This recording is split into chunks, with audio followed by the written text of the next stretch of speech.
ఇంద్రలోక భవనాన్ని ఈడ్చుకొచ్చి గదిలో మార్చి మళ్ళీ కట్టారో ఏమో మాయజాలము తెలుసు మంత్రగారడి తెలుసు రెంటి కన్న ఇది ఇంకోటేమో నీలాకాశం నేలాకొస్తే ఇట్టాగే ఉంటాదో ఏమో ఈ సంతోషం దాచాలంటే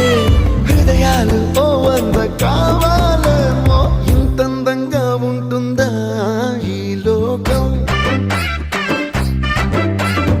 ఇన్నాళ్ళు ఈ మనసుకి తెలియాలేదే పాపం